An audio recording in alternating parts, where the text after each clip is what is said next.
안녕하셨습니까? 벌써 날씨가 이제 더워지네요. 참 이렇게 세월이 더 덥습니다. 인생이 뭐 7, 80을 산다고 해도 이제 그 회심가에 보면 그런 이야기가 나오죠. 우리 인생이 100년을 산다고 해도 잠든 날과 뭐 이런 날 저런 날 재우고 나면 한 40도 뭐 30도 못 사는 인생. 사실 우리가 깨어서 의식하고 사는 생활이 30년이나 40년이나 될지 모르겠습니다. 그런 가운데서도 또 살아보면 사실 젊은 청소년 때는 뭔가 이 세상에 큰 일을 할 것처럼 생각하고 살아왔는데 이제 중년이 들고 노년이 되어가 보면 해놓은 것이 아무것도 없다는 것을 느끼게 되고 더더욱이 도대체 나는 무엇인가, 내 삶이 무엇인가, 이런 것들을 거듭 느끼게 되는 이게 이제 인지상정이 아닌가 이런 생각을 하게 됩니다. 보니까 또 얼마 전에 우리 삼성의 이건희 회장님께서 이제 미도 가시다는 이야기를 들었습니다. 보면서 저는 그 이야기를 들으면서 부처님 전생담이 생각이 났습니다. 부처님이 전생에 선해라고 하는 선인으로 세상에 태어났을 때 7살 때 부모가 돌아가십니다. 7살 때 부모가 돌아가시니까 집사가 선해에게 와서 이제 집안 살림을 인수인계를 해줍니다. 그때 보니까 집안에 창고가 수도 없이 많은데 여기 이 창고는 당신의 7대조 할아버지 때 모아놓고 간 재산입니다. 이건 6대조입니다. 이건 5대조입니다. 이건 당신의 부모가 모아놓고 당신에게 물려준 재산입니다. 이제 이 모든 것이 당신 것이 됐습니다. 이렇게 이야기를 하죠. 그러니까 그때 선애가 생각하기를 왜 우리 조상들은 가지고 가지도 못할 걸 평생 동안 모으기만 하다 갔을까? 저는 그 말이 굉장히 충격적이었습니다. 우리는 인생을 살면서 가지가지도 못할 아무 필요도 없는 것들을 위해서 평생을 살다가 죽을 때는 뭐하고 갔을까? 이 반성을 해보는 거죠. 오늘 보니까 막 나들이 객들이 수도 없이 오늘 토요일이잖아요. 깜짝 놀랐어요. 이렇게 많은 사람들이 막 갈 데가 그렇게 많은지. 제가 이렇게 저는 이제 서울로 오잖아요. 근데 옛날 보면은 그 천안하고 논산 도로가 그렇게 복잡하지 않습니다. 경부고속도로는 산업도로라 복잡한데 전라도 쪽은 별로 산업이 없어요. 그러니까 별로 평소에 차들이 잘 안 다니는 데인데 뭐 볼 건 많은가 봐요. 차들이 아주 벌써 그 고속도로 안이 꽉 차 있더라고요. 경부고속도로 오니까 이제 뭐 차들이 못 가고 있고. 그래서 참 바쁘게도 사는데 이렇게 열심히 토요일에도 열심히 이렇게 차를 몰고 어딘가를 가고 있는데 무엇을 가지고 가려고 저렇게 무슨 살림을 하시는가 싶기도 하고 그때 이제 선에는 그래서 나는 가지고 가지 못할 재산을 모으지 않겠다. 그리고 이제 그 자리에서 그 모든 재산을 가난한 사람들에게 보시해버립니다. 그리고 출가를 하게 되고 그 인연으로 해서 이제 부처님을 만나서 연등불에게 수기를 받습니다. 이게 이제 본생담에 나오는 부처님의 전생에 대한 이야기에 나오는 내용입니다. 우리는 이제 그런 이야기를 들을 때 다시 한번 우리의 삶을 좀 돌아볼 필요가 있지 않겠는가 이런 생각을 하게 되거든요.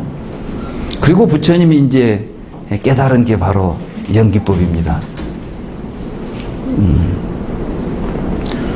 저는 그때 그 경을 읽으면서 선에는 조상이 못 가지고 간 모든 공덕을 다 가지고 갔구나. 선에가 진실로 조상들은 뭐 한만 놓고 못 갖고 간 것을 쓰고 간 사람은 누구예요? 선해잖아요. 돈은 쥐고 있는 사람이 주인이 아닙니다. 돈을 들고 있는 사람은 창고직입니다. 말하자면 돈 지키는 사람이에요. 돈의 주인은 누가 주인이겠어요? 쓴 사람이 주인이에요. 그러니까 근데 그런데 잘못 쓰면 죄가 되고 잘 쓰면 이게 복이 되는 게 돈이에요. 그러니 우리가 지금 돈을 쓸 때 얼마나 잘 쓰는 것이 중요한가를 생각해 볼 필요가 있죠. 여러분들이 돈을 많이 들여가지고 좋은 음식을 사서 여러분들이 입에다 넣어놓으면은 그것이 결국 뭐가 됩니까? 네? 그러니까 여러분들은 비싼 돈 갖고 그거 만드는 거예요. 근데 만약에 그 돈을 가지고 가난한 사람이 굶어 죽는 사람한테 주면은 뭘 한 겁니까? 그 돈이 어디다 쓴 겁니까? 생명을 살리는 데 썼잖아요. 그렇죠?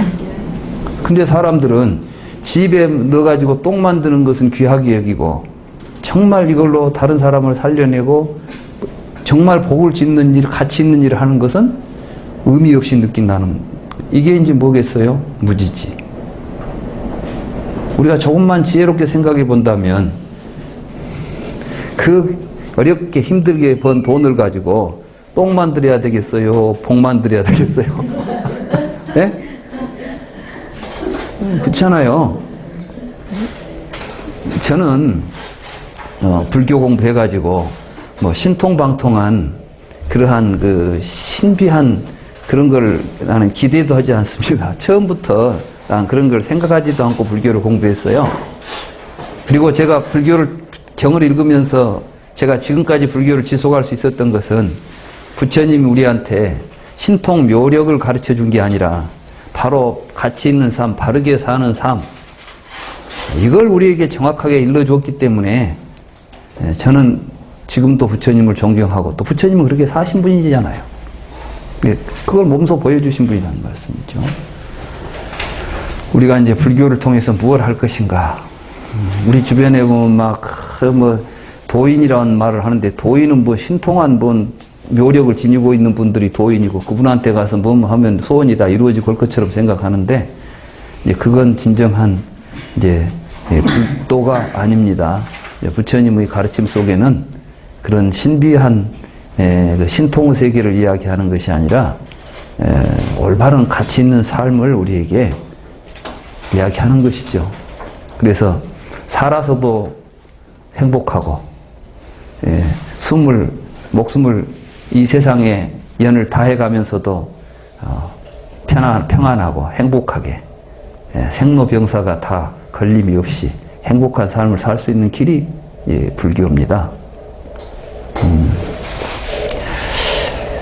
그래서 저는 이제 항상 그런 생각을 해봅니다. 내 입에다 좋은 건, 맛있는 거 먹으려는 생각보다는 좀 더 가치 있고 의미 있는데 뭘 좀 해야 되지 않을까, 이런 생각.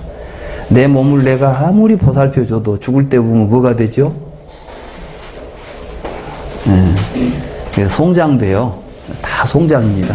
근데 사람들이 거기다 대고 그걸 잘 입혀주려 하고 잘 먹여주려 하고 그거 가꾸다 보면, 죽을 때 보면 결국 송장에다 치장한 것밖에 더 되겠어요?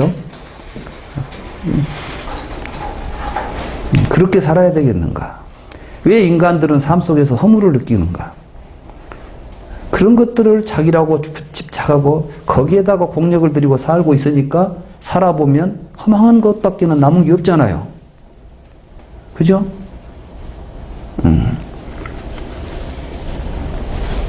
근데 이제 우리가 우리의 미래를 위해서, 좀 더 큰 사회를 위해서, 국가를 위해서 내 몸을 바쳐간다고 생각해 보세요.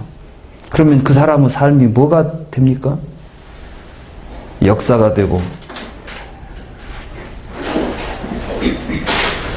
부처님이, 왜 우리가 부처님을 훌륭하다고 합니까? 부처님이 왕자의 신분으로 왕궁에 남아 계셨다면은 호의호식에서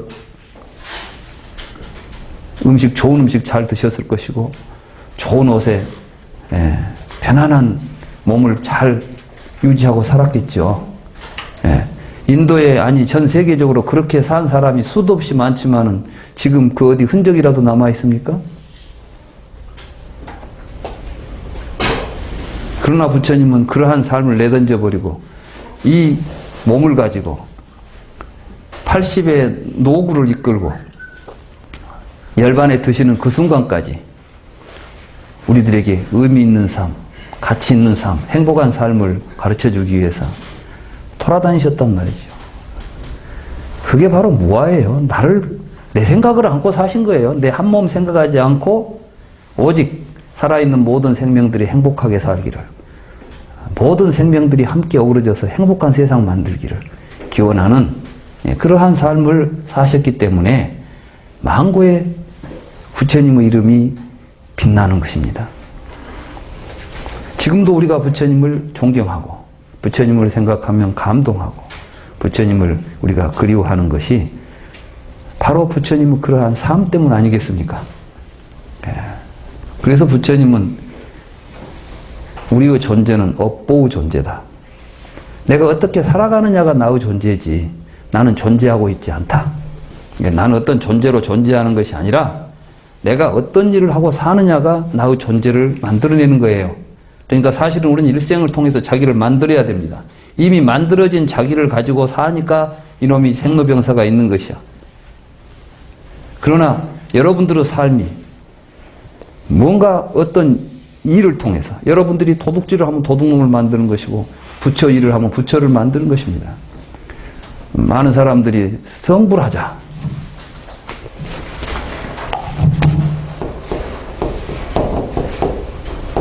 이게 부처 되자 그러는데 사실은 부처님이 살던 길을 우리도 부처님처럼 살자예요. 그러니까 불교에서는 성불하자는 이야기는 부처라는 존재가 되자는 이야기가 아니라 부처처럼 살자는 이야기입니다. 우리 모두 다 성불해야 됩니다. 누구만 성불하고 누구는 성불 못하는 것이 아니라 성불은 살아있는 모든 존재가 궁극적으로 추구해야 될 우리 공통의 목표인 것입니다. 우리는 모두가 다 부처님처럼 살아야 되는 거예요.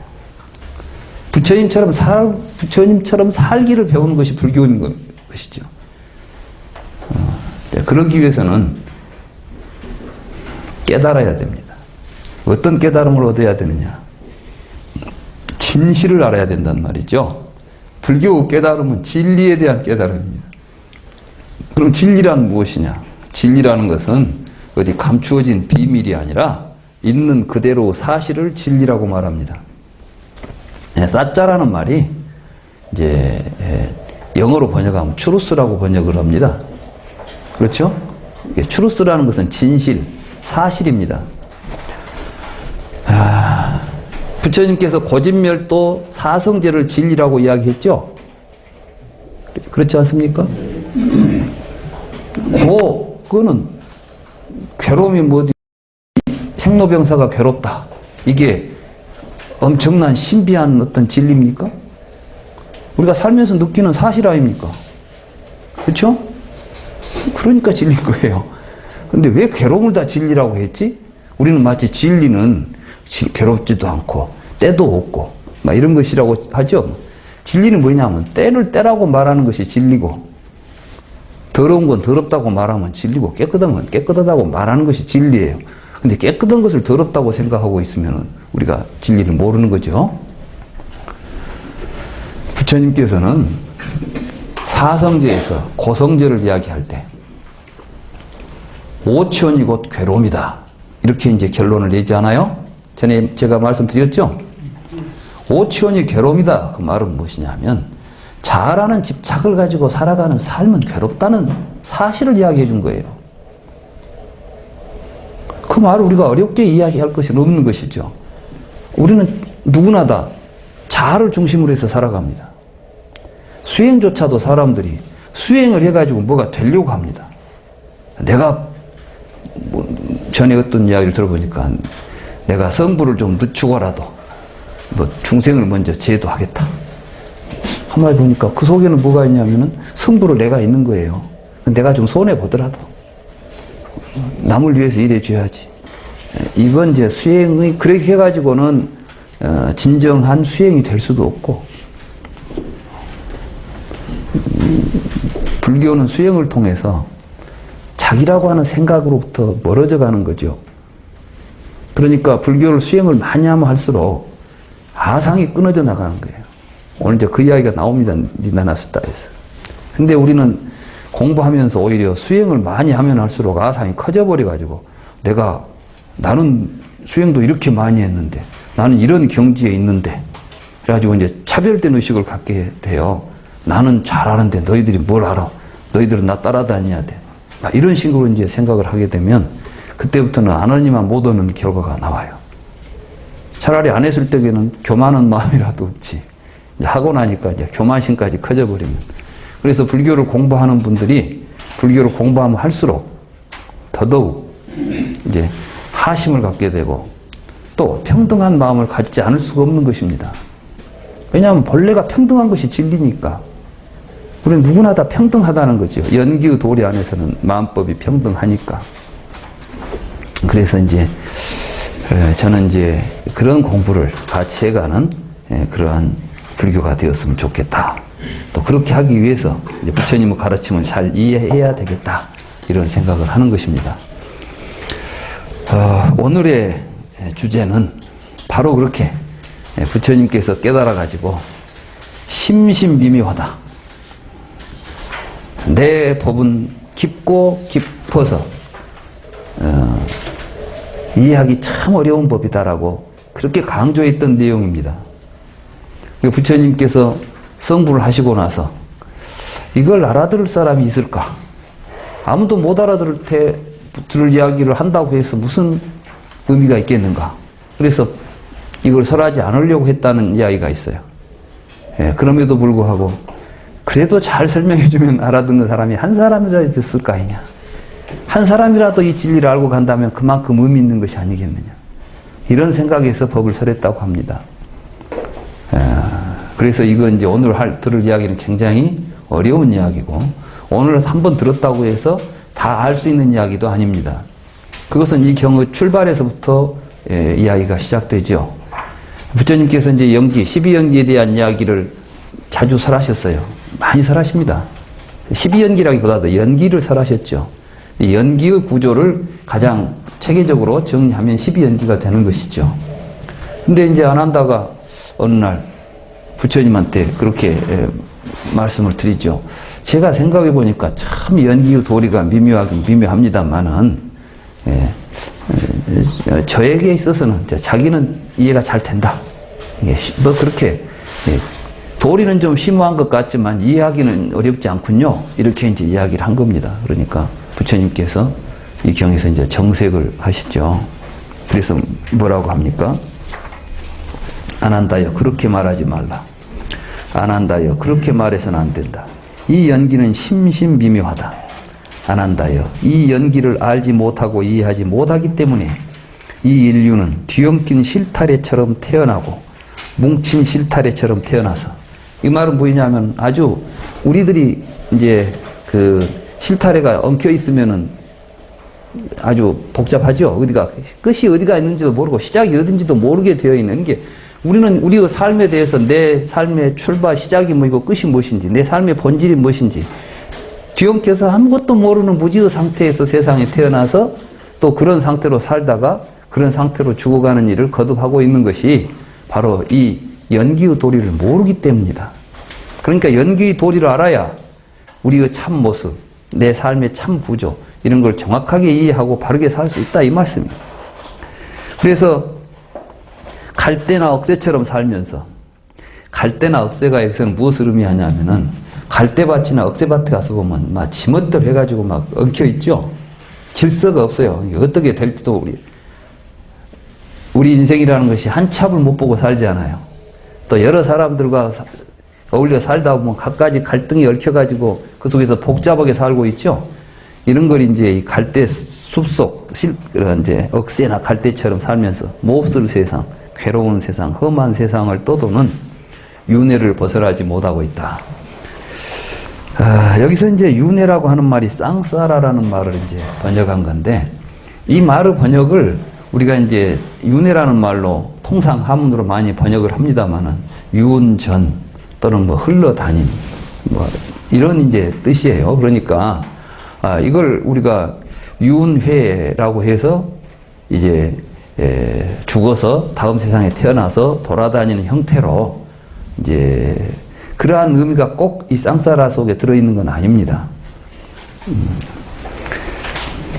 근데 이제 인도 당시에서는 사생관이 그 당시 사람들이 가지고 있는 의식 속에 사람이 죽으면 다음에 또 태어나서 윤회를 거듭한다고 하는 것이 인도 사람들이 그 당시 가지고 있었던 그 의식 세계입니다.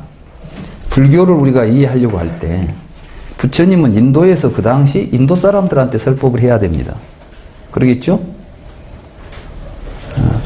그러면 그 사람들의 의식에서 그 사람들이 가지고 있는 생사관에 기초해서 이야기가 진행되겠죠? 또 그 사람들이 쓰는 말을 사용해가지고 말을 해야 되지 않겠습니까? 근데 그 사람들이 가지고 있는 세계관이나 이런 게 진리라고 봤습니까? 부처님은 무지에서 일어난 거라고 봤겠습니까? 무지에서 일어난 것이라고 보고 그 무지에서 일어난 그 생각을 지금 이야기하고 있는 거예요. 자, 그것을 벗어나는 게 불교란 말이죠. 그러니까 부처님 말씀을 우리가 이해하려고 할 때 부처님도 윤회를 이야기했지 않느냐. 근데 왜 네가 윤회를 부정하냐. 이제 나는 윤회를 긍정하거나 부정하는 것이 아니라 윤회란 무엇인가에 대해서 올바로 이해하고 부처님이 말씀하시는 윤회는 도대체 무언가를 이해해야 되는 거예요. 윤회라는 하나의 사건을 이해하는 시각이 인도 당시에서 모든 종교가 다른 식으로 이해를 합니다. 윤회를.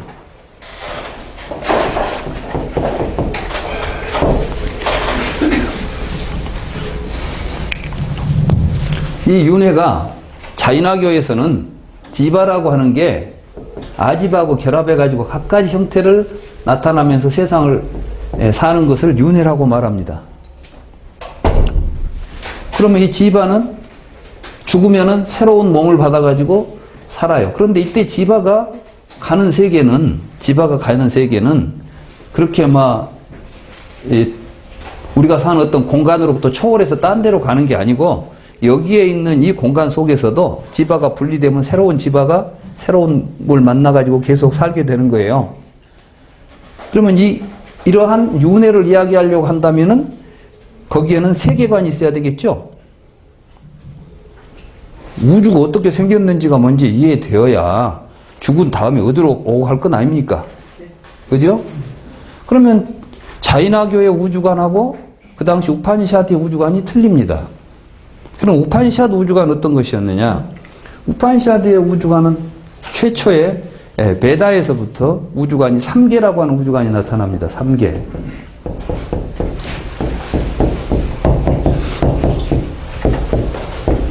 그래서 1000개 공계, 지계에 각각 신들이 살고 있죠. 이게 베다에 나오는 수많은 신들이 이제 베다에는 등장하죠. 그때 저 1000개는 누가 사냐면 뭐 해, 달 이런 거 이제 1000개에서 살아요. 공계는 누가 사냐 뭐 번개 또는 바람 이런 것들은 허공에 돌아다니겠죠. 지계는 뭐가 사느냐 흙, 뭐 소마, 뭐 아그니 뭐 이런 신들이 이제 여기 사는 거예요. 이게 지상에 사는 신, 공중에 사는 신, 천상에 사는 신.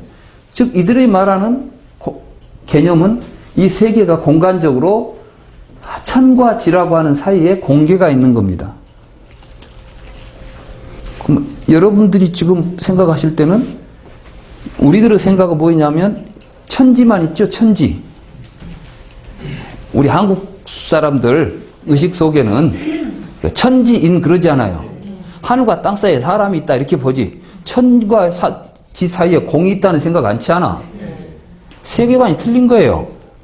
말하자면은 이 세계를 이해하는 시각들이 각각 틀린 속에서 사람들이 살고 있는 겁니다. 이 세계관을 부처님은 다시 이러한 세계관을 전체적으로 중생계라고 부처님이 다시 봐버려요. 여기서는 중생계라고 안 봅니다. 이런 건 이제 천계가 있고 지계가 있는데 우리는 지계에 살고 있으면서 공계에 올라갔다가 우파니샤드의 윤회설은 이런 거예요. 공계에 올라갔다가 이 베다를 잘 이해하고 사람이 죽으면 화장을 하죠. 화장을 하면 영혼이 허공으로 올라갑니다. 그래가지고 여기서 떠돌아다녀요. 그러다가 천상으로 갈 영혼들은 천상으로 가버립니다. 그러면 이게 어느 천이냐? 이제 브라만천이죠. 범천에 가버리면 어떻게 돼요? 다시 안 오겠죠. 이제 이건 영생이 여기에 이제 영원히 사는 거예요. 이제 다시 태어나는 일이 없죠. 이게 이제 생사에서 벗어나는 겁니다.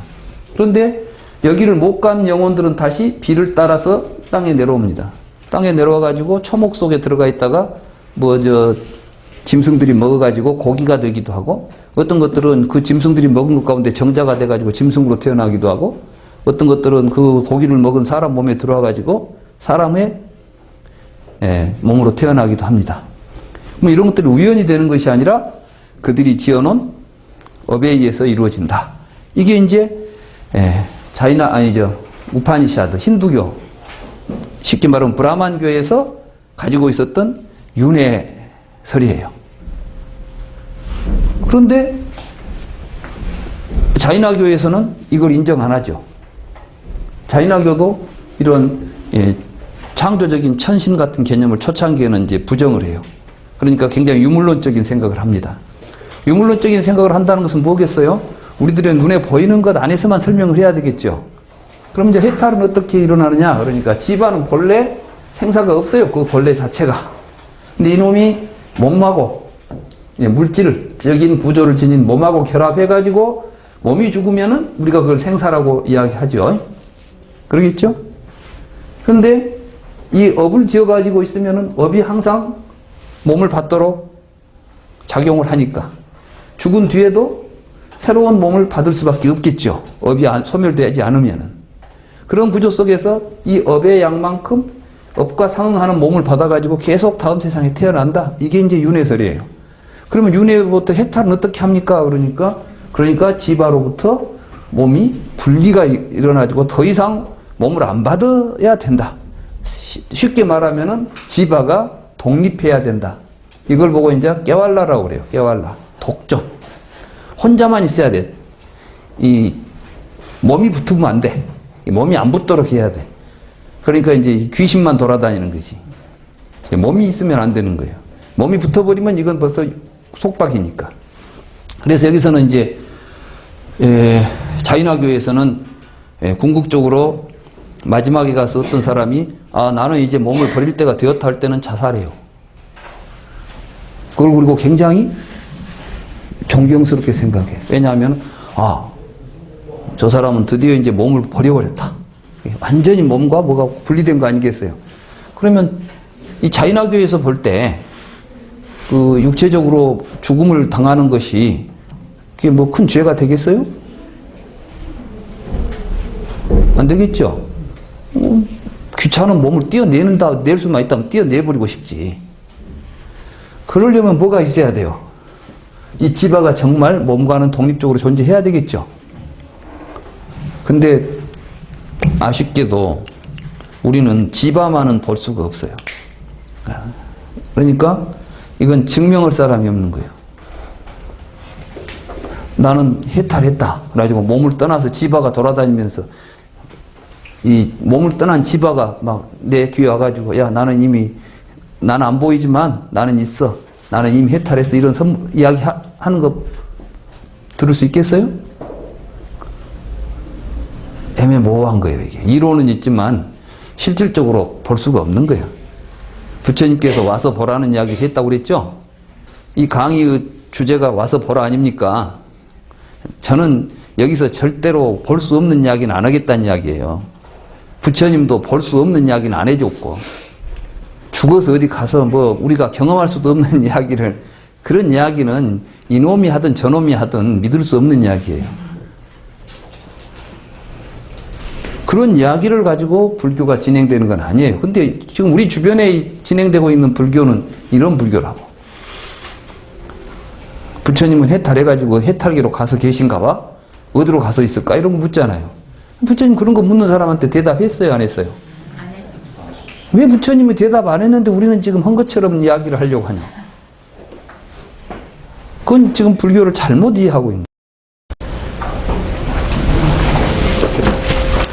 그래 이제 부처님은 그러한 그들은 모든 세계를 통틀어서 욕계, 색계, 무색계로 재편한 거예요. 그러니까 이제 불교에서 말하는 삼계는 천계, 지계, 공계가 아니라 욕계, 색계, 무색계죠. 욕계, 색계, 무색계라고 하는 삼계가 왜 벌어지고 그 삼계의 구조는 사실은 인도 철학의 인도 당시의 사상계를 그대로 인도인 의식을 대변함과 동시에 사실은 우리 인류가 가지고 지금까지 있었던 인간 의식계를 총괄하고 있는 거예요. 이 삼계라는 개념이. 그래서 이 삼계를 이제 벗어나는 거예요. 불교는. 그러면 삼계를 벗어난다고 할 때 문제는 그러면 우리가 알고 있는 현실 세계를 벗어나서 열반의 세계가 따로 있어야 될 거 아니에요. 벗어나려면. 그죠? 그럼 그 어디 있다는 거예요? 그게 아니죠. 이제 불교에서 삼계는 어디서 벌어지냐 하면은 공간 속에 있는 세계가 아니라 자기 의식에 의해서 내가 무엇을 잘하고 취하고 사느냐에 따라서 세계가 달라지는 거예요. 지금 그 이야기가 이제 여기 니다나 수타에 나와요. 사람들은 모두가 다 나름대로 잘하는 것을 자기라고 하는 것을 하나를 뭘 잡고 살아요. 오온 가운데 하나를 잘하고 잡습니다. 그러니까 오온이 사실 알고 보면 삼계의 구조를 가지고 있는 거예요. 오온 자체가. 그래서 이제 이러한 잘하고 집착하고 있는 구조를 삼계라고 생각하기 때문에 잘하는 망상으로부터 벗어나는 것을 해탈이라고 부르는 거죠. 그래서 무명이 사라지면 생사가 사라지는 이야기를 하죠. 결국 우리가 잘못 생각한 구조 속에서 오온이라고 하는 것을 잘하고 집착해가지고 그 삶을 살기 때문에 괴로움이 벌어지고 있다. 그러니 오온이 어떻게 해서 자아로 취해지고 있는가를 우리가 정확하게 이해하고 그렇게 자아로 집착하는 그러한 우리의 삶의 태도를 변화시킬 때 우리의 삶에 생사는 없다. 이렇게 이제 말씀하시는 거예요.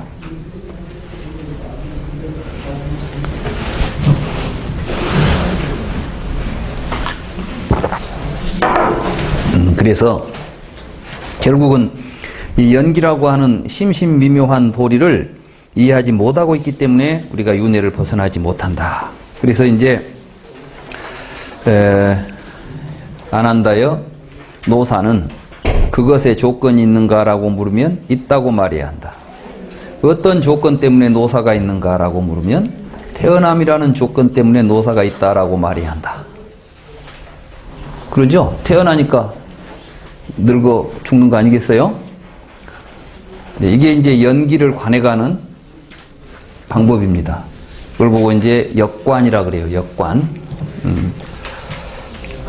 12연기를 우리가 이야기할 때 대개 무명에서 노사까지 이야기하고 12연기만 이야기하는데 그것만 가지고는 연기법이라고 하는 것이 아니고 12연기는 유전문과 환멸문에 대해서 역관과 순관이라고 하는 관법이 같이 적용되는 교리입니다. 그러니까 이제 12연기 이야기할 때는 반드시 유전문과 환멸문, 역관과 순관이라고 하는 그 구조를 가지고 이해를 해야 되고 그걸 바로 역관하고 순관하고 하는 것이 곧 그걸 통해서 진리가 사실이 드러나는 거예요. 사실이. 그러니까 사성제라고 하는 진리 있잖아요. 사성제라고 하는 그 진리는 어떻게 해서 우리에게 알려지냐면 12연기의 유전문과 환멸문을 역관과 순관하게 되면 사성제라는 진리가 드러나는 겁니다.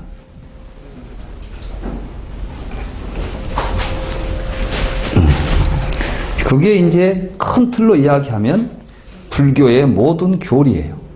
불교 모든 교리를 아주 단순하게 이야기하라 그러면은 12연기의 유전문과 환멸문을 역관하고 순관하는 구조면은 불교의 팔만대장경이 그 안에 들어있는 거예요. 그래서 부처님께서 나는 항상 사성제를 이야기한다. 이렇게 말씀을 하셔요. 내 법문은 사성제다. 내가 하는 모든 이야기는 사성제 안에 다 들어온다. 이게 이제 상정유경에 나온 말씀인데 상정유경에서 또 예, 그 비유가 그래요. 코끼리의 발자국이, 예, 그 코끼리 발자국 비유경이죠. 상적유, 코끼리 상자, 그 발자국 적자를 써서 상적에 비유한 거예요. 세상에 제일 큰 동물이 지상에서는 코끼리죠. 그래서 코끼리 발바닥이 제일 크답니다. 그래서 코끼리 발바닥 속에는 호랑이 발바닥도 들어가고 사람 발바닥도 들어가고, 워낙 코끼리 발바닥이 이렇게 클 거 아니에요, 이렇게. 그러니까 사람 발바닥 이만이나 하고 호랑이 뭐 이런 게 다 들어간다는 거예요. 그래서 부처님이 설법하신 여러 가지 교리들이 결국은 큰 하나의 틀 속에 들어있다. 그 큰 틀이 뭐냐? 사성제다. 내 이야기는 전부 이 사성제 안에서 이야기되지 사성제를 벗어나 있지 않다는 이야기를 하는 거예요. 어떤 사람들은 이렇게 이야기합니다. 뭐 부처님이 깨달은 진리는 사성제냐 십이연기냐. 이게 질문도 아닌 질문인데 하나만 한 이야기인데, 근데 학계에서는 매우 심각한 이야기가 돼가지고 이걸로 해서 논문도 나오고 지금도 막 이걸 가지고 열띠게 토론을 합니다. 왜냐 그러면 12연기는 부처님께서 막 이렇게 체계적으로 설한 교리도 아니고 그때그때 막 다양하게 이야기했고, 불교는 단지 고진멸도, 괴로움은 가래에서 생기니까 욕망을 끊고 팔정도를 해가지고 우리가 열반을 추구하자, 이게 불교다. 근데 12연기는 보면 너무 어렵죠. 막 뭔 개념들이 많고. 그러니까 이것은 이제 뒤에 가서 뭔가 교리가 체계화되면서 만들어진 교리고, 부처님은 사성제를 깨달아서 오비구한테 처음 설했을 때 부처님이 사성제 설했지 않느냐. 근데 사성제 설하는 교리를 직접 보면은 항상 12연기가 들어있어요. 12연기 틀 안에서 사성제를 이야기하려면 12연기라는 교리를 배제하면 사성제라는 교리 자체가 아무 의미 없는 교리가 되고 만다는 이야기입니다. 그건 사실 논의할 의미도 없는데, 보니까 이름이 틀리니까 하나는 사성제고 하나는 12연기니까 이것이 먼저냐 저것이 먼저냐 이런 논란을 해요. 그건 이제 교리에 대한 또 기존에 부처님이 설법하신 여러 가지 부처님의 가르침에 대한, 교상에 대한 아비달마적 해석이 이제 문제가 있었고, 그런 것들을 기반으로 해서 불교를 이해하다 보니까 지금 우리가 하나마나한, 그리고 중요한 것도 아닌 아무 의미도 없는 것을 아주 중요한 학술적인 논제로 삼아가지고 막 논쟁을 하고 있단 말이죠. 사실 더 중요한 것은, 우리가 해야 될 중요한 것은 뭐 사성제가 먼저냐 12연기냐가 문제가 아니라 사성제와 12연기를 전체적으로 바르게 이해해가지고 부처님이 무엇을 깨달아서 우리에게 뭘 이야기했는가를 우리도 같이 이해하고 공감하는 일 아니겠습니까?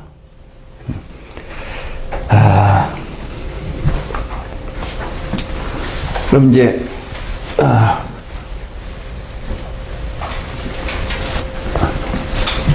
여기서는 이제 연기를 이야기하다 보니까 그 부분이 조금 생략되어 있지만,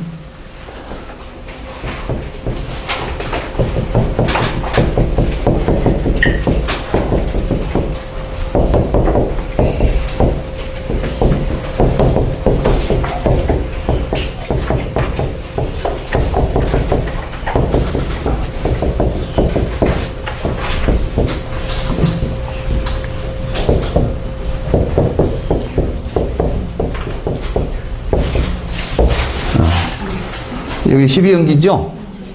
예? 네. 네. 이 12연기를 무명이 있으니 행이 있고, 행이 있으니 식이 있고, 이렇게 해서 노사가 있다라는 이야기를 이렇게 하는 걸 보고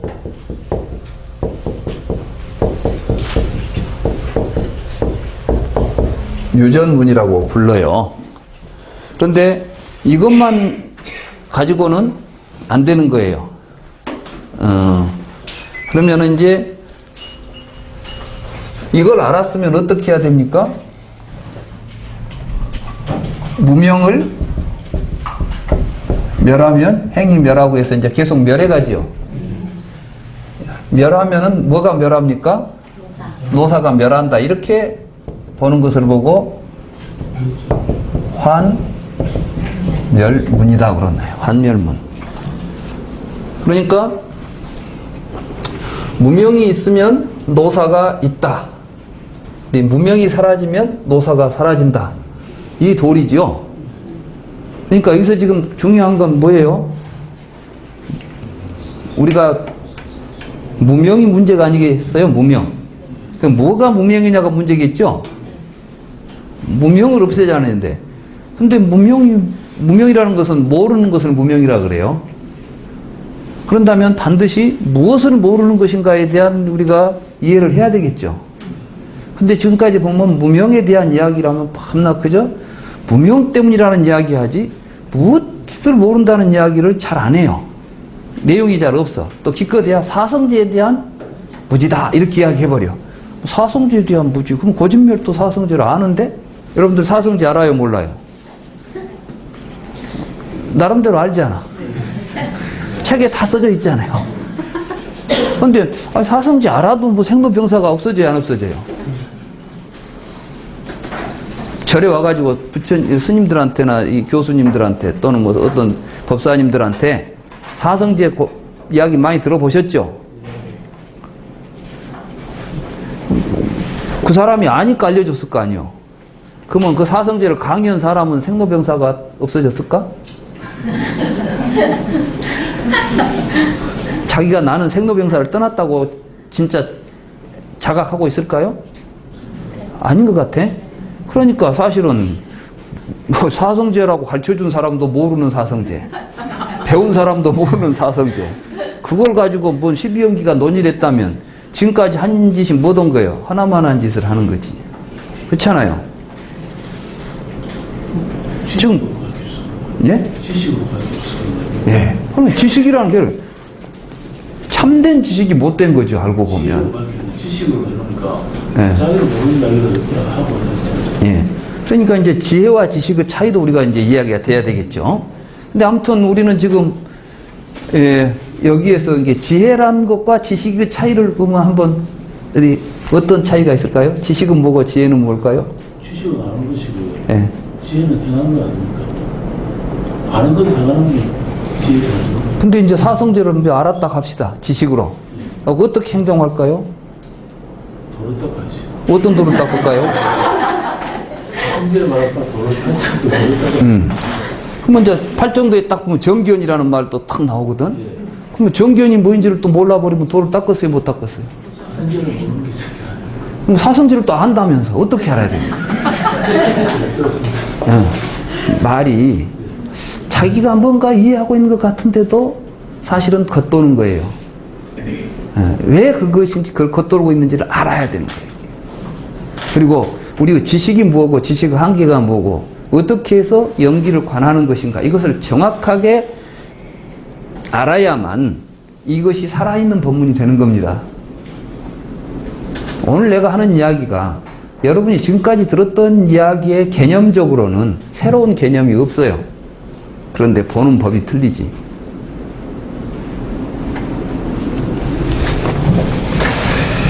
자, 우선 그러면 부처님께서 이 사성제를 이제 이야기하는데 내가 처음에 도를 성취하기 전에 이게 깨닫기 전에 나는 보살이었을 때 이런 표현을 해요. 내가 도를 깨닫기 전에 보살로 수행을 할 때 그러니까 이건 무엇을 의미하냐면 이제 아직 그 보리수 아래 나아가서 깨달음을 성취하기 전에 보리수 나무 아래 내려가서 지금 시달타가 명상에 잠겨서 연기를 관하죠. 그때를 보살이라고 불러요, 부처님이. 그때 나는 이렇게 생각했다. 왜 늙어 죽음이 있는 것일까? 태어남이 있기 때문에 늙어 죽음이 있다. 근데 그것은 아무리 생각해도 의심의 여지가 없이 확실했다는 거예요. 어때요? 안 태어났으면 늙어 죽을 일도 없지. 천번 만번 생각해도 맞죠? 네. 이게 사실인 거예요, 이게. 사실을 이야기하자는 거예요. 부처님은 지금 있는 그대로 한번 본 거예요. 이게 관한다는 거. 이게 이제 관이에요. 그러니까 관이라는 것은 있는 그대로 보는 거예요. 근데 우리는 전부 뭘로 보냐면 이제 뒤에 이제 아시겠지만은 지가 알고 있는 개념으로만 보려고 해. 그러지 있는 사실로서 보려고 하지 않아요. 근데 여기까지는 삼적 동자도 이해가 되는 부분이야. 태어났으니까 늙어 죽을 거 아니냐. 근데 이제 부처님은 또 그래요. 왜 태어남이라는 게 있지 지금? 내가 왜 이렇게 태어나서 있지? 그러면 여러분들은 어떤 답을 얻을 수 있겠어요? 왜 내가 이 세상에 태어났지? 어디 한번 여러분들 스스로 왜 여러분들이 지금 이 세상에 태어난 것 같아요?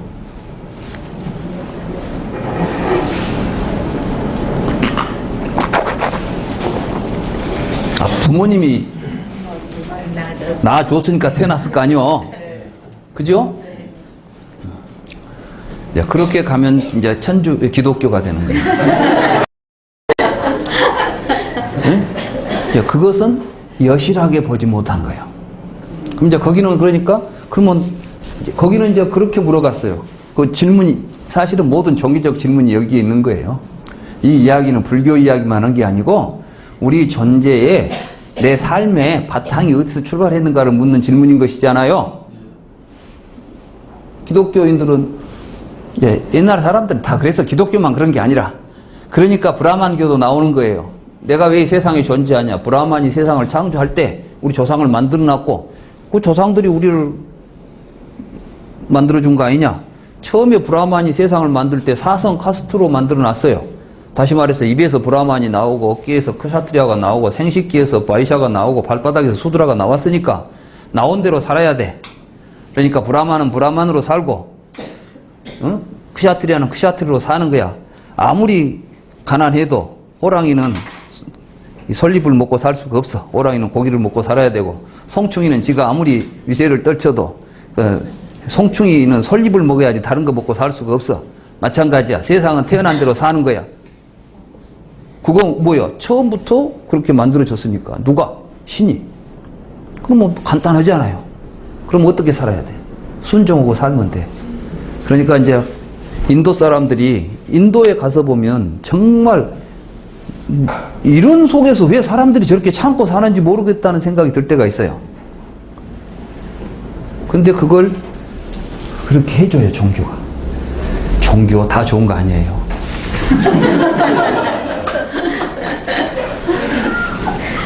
뭐 종교인은 훌륭하다? 제일 못된 놈들이 종교인들이 많아. 종교에 속지 마세요. 지금까지 인류를 가장 괴롭힌 것도 종교예요. 세상에서 제일로 큰 죄악을 저지른 것도 종교예요. 하나님의 이름 아래서 종교 전쟁이 얼마나 많이 일어났습니까?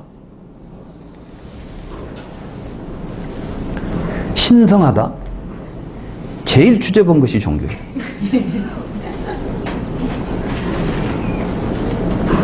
성직자? 지금 보세요. 뭐 세모 구원파 뭐 해가지고 막 복잡한데 뭐라 그러냐면 종교 탄압한다고 그러면서 막 하잖아요. 왜? 떳떳하면 떳떳한 걸 밝혀야 되잖아요. 종교라는 이름으로 가장 사람들을 혹세무민하기 쉬운 게 종교입니다. 종교를 잘 선택해야 돼요. 누가 내가 다 해결해 줄 것처럼 하면 반드시 거짓말쟁입니다. 세상에는 부처님도 내가 모든 문제를 해결해 준다고 말한 적이 없습니다. 부처님의 해결책은 자, 한 예를 들어서 유복자를 잃고 미치광이가 된 부인이 나오죠? 경에 나오잖아요. 아마 다른 종교인들은 죽은 놈 살려냈을 거예요. 에? 살려냈어요. 기독교는. 그래. 그래가지고는 부활시키고 막 죽은 놈이 벌떡 일어나서 어머니 굴고 어머니 품에 안겨서 젖을 빨고 막 그랬을 거야. 근데 부처님은 그 사람을 보고 내가 그러면 구해주마 이야기하죠. 그리고 나서 뭘 깨닫게 해줘요? 사실을 깨닫게 해주죠. 다 죽지 않냐. 네 아들이 좀 빨리 죽었을 뿐이야. 너도 죽고 나도 죽을 거예요. 그리고 또 넌 네 죽을 생각은 않고 죽은 자식 생각만 하냐? 응? 자식이 죽은 걸 보면 아 나도 죽겠구나라고 느끼고 아 죽음의 문제를 우리가 어떻게 대처할 것인가에 대해서 스스로 그걸 찾아가야지. 왜 자꾸 뭐 죽어버린 자식 잡고 앉아서 그냥 막 미치고 날뛰냐? 왜 네 인생을 버리냐? 네 자식 때문에? 그것이 자식을 살려낸 것보다 나는 훨씬 더 의미 있는 일이라고 봅니다. 자식 살아가지고 또 건어먹었던 뭔 속인지도 모르고 살다가 송장되는 것보다. 그래요, 그래 안 해요? 그렇게 살려낸 아무 의미 없이 그냥 생명을 살려내는 그러한 구원은 살았으나 살았다고 할 것도 없는 삶을 살게 마련인 거예요, 그게. 부처님께서 그 미친 여인을 굳이 한 것을 그냥 간단하게 생각하지 마세요. 우리 인생 그것 속에서 우리 자신들도 내가 지금 무엇을 더 걱정하고 내가 무엇을 위해서 살아야 할 것인가 하는 우리가 삶의 중심을 잡아주는 이야기인 거예요.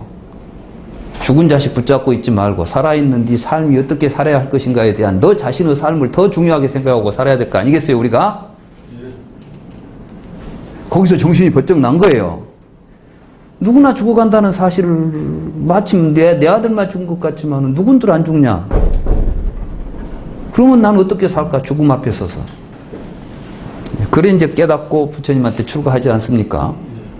그래서 훌륭한 아라한과를 얻고 그래요. 그런 분들이 다.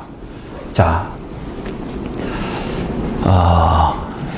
이제 또 이야기가 잘못 가면 또 너무 멀리 가면 안 되니까 여기서 이제 잠깐 또 돌아옵시다. 그런데 기독교 같은 경우는 이제 아버지를 찾아가죠. 근데 아버지를 찾아가면 끝이 나와야 안 나와요? 아버지는 끝이 없어. 그럼 아버지 찾다가 이제 끝이 없으니까 더 이상 가기가 귀찮은 자리에다가 이제 그만 딱 스톱을 시켜. 뭔가 태초가 돼요. 그리고 그때 이제 아버지가 아버지 없는 아버지가 되는 거예요. 응? 아버지 없는 아버지. 그러니까 만유의 아버지. 모든 것을 창조하되 창조되지 않은 자. 이렇게 이제 하나를 딱 설정하면 이제 거기가 이제 신앙의 대상, 믿음의 대상, 그리고 이제 우리가 복종의 대상이 되는 거죠. 더더군다나 그 신이 이제 좀 악질적이면은 굉장히 곤란해져요. 말하자면은 내 말을 안 듣는 놈들은 다 죽여버리겠다. 그러면 이제 겁나죠. 내가 주인이고 너희들은 내 종 노릇을 해야 된다. 그러면 이제 엄청나죠. 기독교는 본질적으로 보면은 주님이라고 하고 저는 종입니다. 주종 관계를 탁 만들어 놓죠. 그럼 저 주인이 시키면 종은 어때야 돼요? 뭐 이유가 있어야 돼, 없어야 돼? 시키니까 무조건 하죠. 그 중에 어떤 사람이 내가 주님의 아들이다 이렇게 나와보면 어떻게 해야 되는지. 이제 거기다 이제 해야지. 그냥 무서운 거예요. 거기다 내 말 안 들으면 너희 죽어. 막 불신한 놈들은 전부 지옥에 보내버릴 거야. 불신 지옥. 다 그러면 그냥 그때부터는 막 겁나지. 근데 실제로 이제 있으면 너 어쩔 수 없지. 실제로 그런 신이 있다고 한다면은 속은 아파도 별 수 없이 가야 되지만 더 이제 우리가 또 우스꽝스러운 것은 있는지 없는지 한 번도 증명이 된 적도 없는 존재를 수천 년 동안 그렇게 믿으면서 저러고 있다는 것은 참 깝깝한 일 아니요.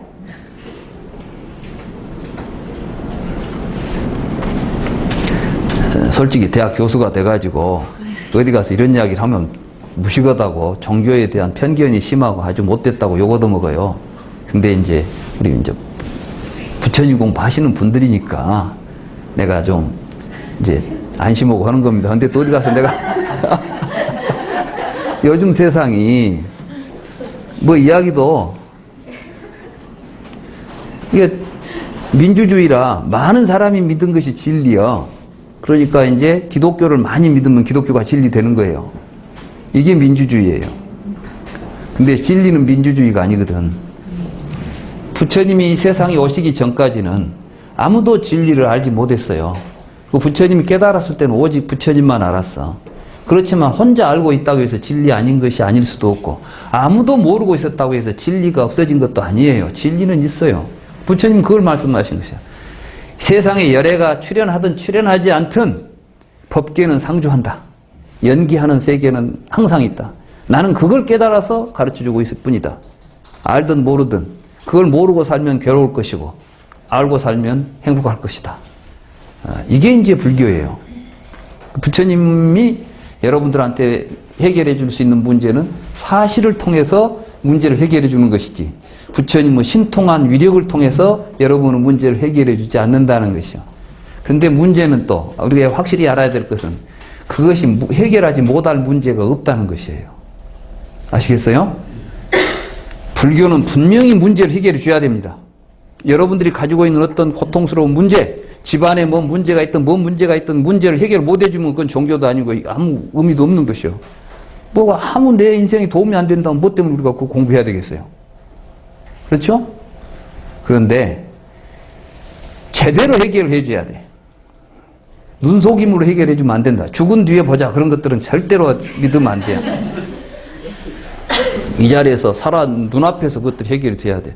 그 아들을 잃은 어머니가 죽은 뒤에 문제를 해결을 받습니까? 그 자리에서 해결을 받습니까? 그 자리에서 해결을 보자니까 우리는. 지금 여기에서 해결이 안 된 문제는 어디서도 해결이 안 돼요. 아시겠어요? 그러니까 불교 공부하면서 지금 여기에서 해결을 탁탁 보고 가야 돼.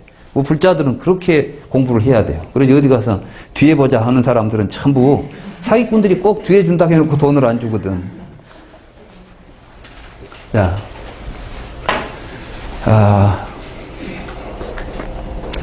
이걸 이제 기독교에서는 이제 하나님이라는 어떤 이 유일신, 창조주 하나님을 앞에 탁 내세워가지고 우리의 존재 문제를 설명하려고 합니다.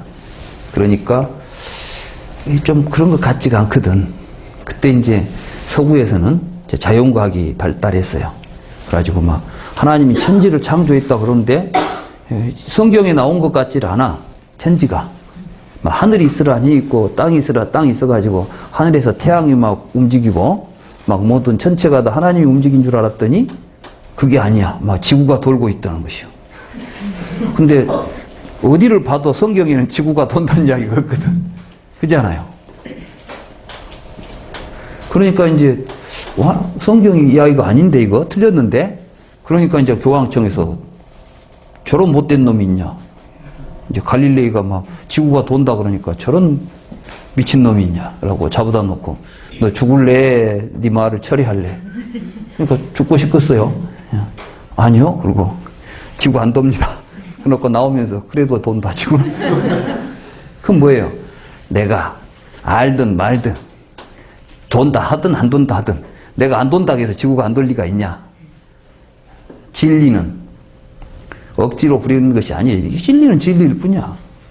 바로 부처님이 내가 세상에 태어나든 태어나지 않든 법계는 상주한다는 말이나 갈릴레이가 내가 지구가 돈다거든 안 돈다거든 지구는 돈다는 말이나 똑같은 이야기예요. 그러니까 불교는 과학자들이 보고 이제 좋아하는 거예요. 그리고 우리 시대는 이제 과학의 시대예요. 그렇기 때문에 불교와 과학은 뗄래야 뗄 수가 없는 관계를 가져요. 왜냐하면은 과학도 있는 사실을 밝히려고 하고 있고 불교는 사실을 이야기했기 때문에. 그런데 과학이 미치지 못한 영역을 과학으로도 못 본 과학은 우리가 아무리 과학자가 과학을 한다 하더라도 과학자가 가지고 있는 의식의 구조 아래서만 자연이 보이는 거예요. 아시겠어요? 그 이야기가 여기 나와요. 그렇기 때문에 그 한계까지를 부처님이 지적하면서 더 깊은 세계를 이야기하는 것이 불교예요.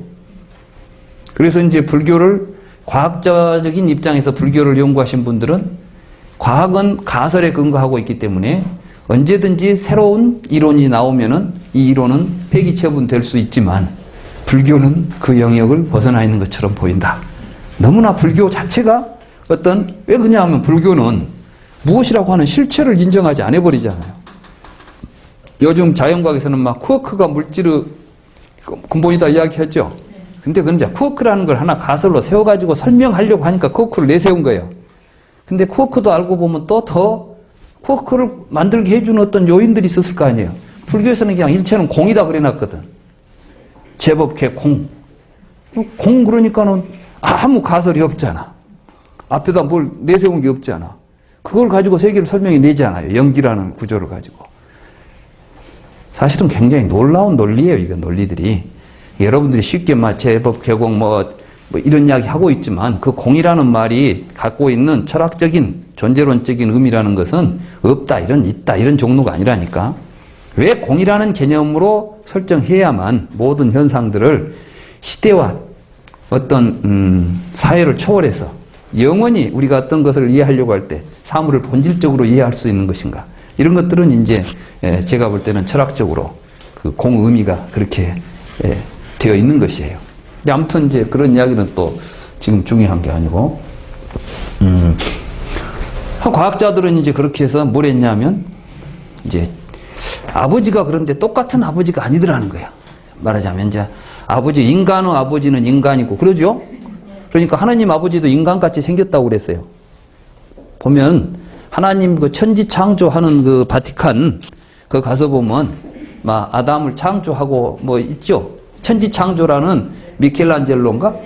그 천장 벽화 나는 가서 보도 안 하고 그림책으로만 봤는데 보면 막 이렇게 손가락을 탁 내밀고 있으니까 손을 딱 서로 교감이 일어나는 뭐 장면 있죠. 근데 보니까 뭐 머리가 좀 희고 수염이 많을 뿐이지 사람이더라고 신이. 우리는 전부 신을 뭘로 그립니까? 사람 모습으로 그려요. 아마 개가 신을 그린다면 개같이 그렸을 거야. 그래요, 그러네요. 흑인이 그렸다면은 흑인을 그렸을 거예요. 백인이 그려놓으니까 백색을 그려놨지. 그러면 그 신은 도대체 개같이 생겼을까요? 사람같이 생겼을까요? 흑인일까요? 백인일까요?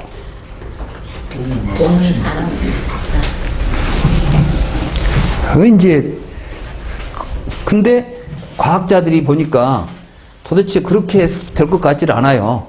근데 이제 다윈이라는 사람이 어디 돌아다니다 보니까 이 생명체들이 진화한다는 생각을 하게 된 거예요. 그러면은 사람의 본래 조상은 사람이 아닌 것이 사람이 됐다는 이야기가 되는 거죠. 그렇게 해서 이제 계속 가다 보니까 막 바이러스, 뭐 세균, 아니면 뭐 단백질, 뭐 이런 걸로 이제 가가지고 물질로 가버려. 그러면 처음에 물질이 유기물이 만들어져 가지고 거기에 뭐 DNA가 형성되고 거기 뭐 아미노산이 뭐 만들어져 가지고 뭐 어떻게 하다 보니까 미세한 생명체가 생겼는데 이것이 진화해 가지고 사람이 됐단다. 그러니까 진화론이 탁 나왔잖아요. 그러니까 이제 또 우리가 생로병사를 진화론적으로 설명해. 이거 자연과학이에요. 다 멋지죠? 근데 부처님은 갑자기 유가 있으니까 생이 있다 이렇게 이제 갔거든? 이건 좀 묘해. 우리가 생각하는 이거하고는 좀 틀리죠? 전에 저한테 이제 우리 그 학회에서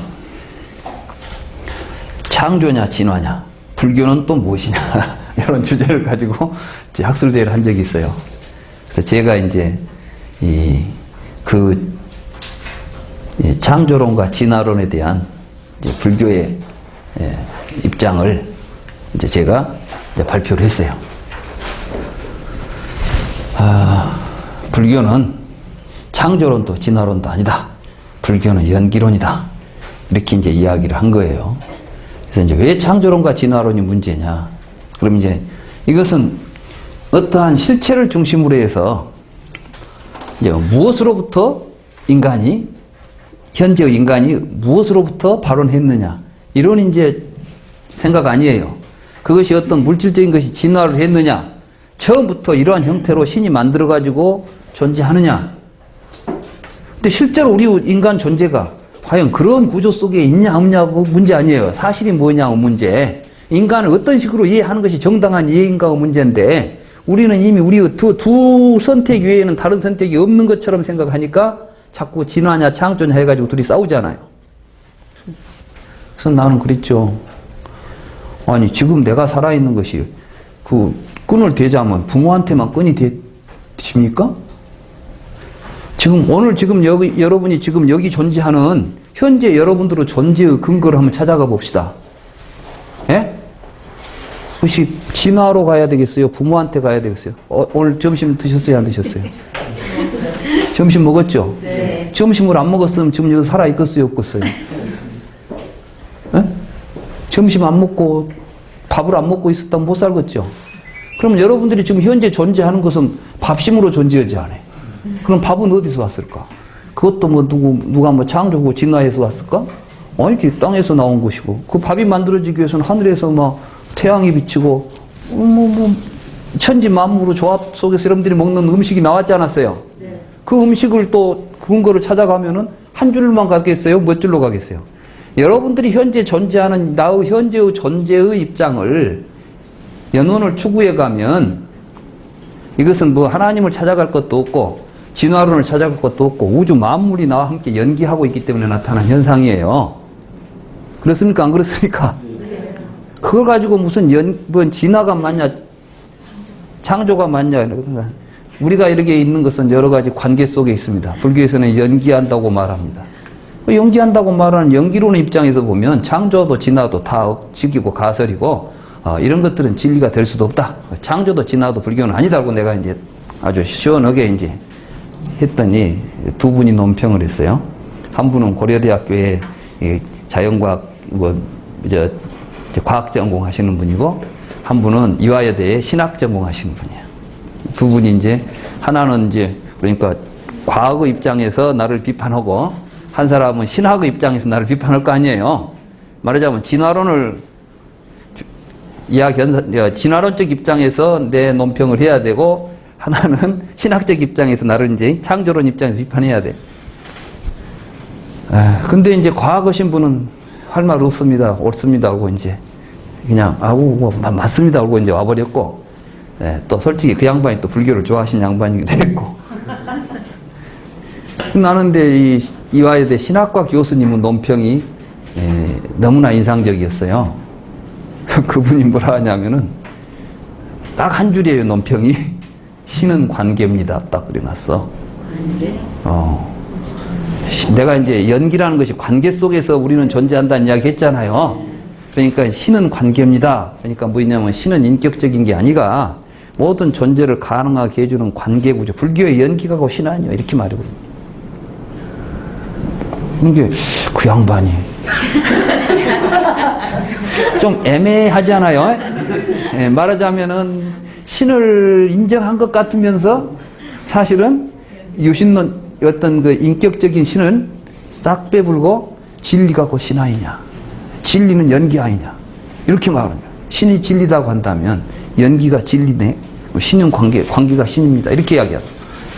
야, 그래서 저 양반이 보통 양반이 아니구나. 신학자라 해놓고 내 말을 막 거들어버리고 신을 부정해버리기는 자기 존재 기반도 문제가 되겠고 그런다고 해서 따져보려고 보니 근거는 없고 그러니까 그랬는지 어쨌는지 아무튼 나는 그래서 아주 대단히 멋진 논평이었다. 신은 관계입니다. 그래서 나보고 대답하라고 해서 나도 맞습니다 하고 끝냈지. 근데 이게 이제 이런 문제들이 우리가 지금 우리 생각하는 것처럼 간단하니 알 수 있는 문제들이 아니에요. 근데 나는 이 문제를 해석해 주는 사람들이 불교를 공부해서 남한테 이걸 이야기해 준다는 사람들이 우리한테 의심 없이 그것이 그렇구나 하고 공감하게 해준다기보다는 이야기해 주면 의심이 더 늘어나. 말만 왔다 갔다 하지 우리에게 공감이 안 온단 말이에요. 유가 뭔지를 설명을 안 해. 근데 대개 보면 뭐 유는 산스크리트어는 이제 부하와예요. 요거는 이제 부라고 하는 이 동사에서 파생된 말인데 이거 보통 이제 이 동명사 형태라고 우리가 보통 봐요. 이게 이제 being이에요. 쉽게 말하면 영어로 말하면 being이라는 개념이에요. 근데 이게 또 좀 재밌는 것은 실제로 이제 이게 동명사들은 부하라고 이제 장음을 써야 되는데 장음이 아니고 단음으로 지금 표현이 돼요. 여기에. 그러니까 여기를 나는 근데 왜 장음이 단음인가 이 문제는 좀 앞으로 이제 뭐 고차로 여지가 있겠지만은 아무튼 이것이 부라고 하는 비동사에서 파생된 것만은 분명해요. 그죠? 그래서 이걸 번역할 때 어떤 사람들은 막 재생이라고 번역을 하고, 다시 말해서 다음 세상에 다시 태어나는 과정, 뭐 또 이걸 보고 뭐냐면 이제 유 그러면 이제 이 중유, 이 유 때문에 이제 삼유라는 게 이제 형성이 돼요. 이제 생유, 사유, 중유, 이 유가 그래가지고 우리가 살아있다가 죽는 순간에 이제 중유가 돼가지고, 죽으면 사유가 돼가지고 그 다음에 중유가 돼가지고 생유로 이렇게 해서 과정, 다음 생으로 이어지는 과정적 존재다. 뭐 이런 이제 이야기를 해요. 그러면 이제 제법 우리가 생각할 때 내가 이 생은 뭐 때문에 태어나냐면은 어떤 죽어서 과정적 이 세상에 태어나는 과정적 존재를 통해서 내가 태어난다 이런 이제 의미가 되잖아요. 그러겠죠? 그러면 그럴듯해. 그러면 이게 이제 어디로 가냐면 삼세 양중인과로 가는 거예요, 이제. 전생에 살다가 죽어가지고 현생으로 태어나는, 내생으로 태어나는 존재로서 이것이 나와가지고 한다. 그 다음에 이제 취는 또 그러면 유는 왜 취 때문에 있냐? 그러면 그것도 또 좀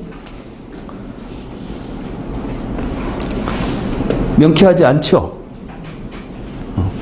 왜 취 때문에 유가 있을까? 취는 뭔데? 취는 이제 우빠다나라고 그래, 우빠다나.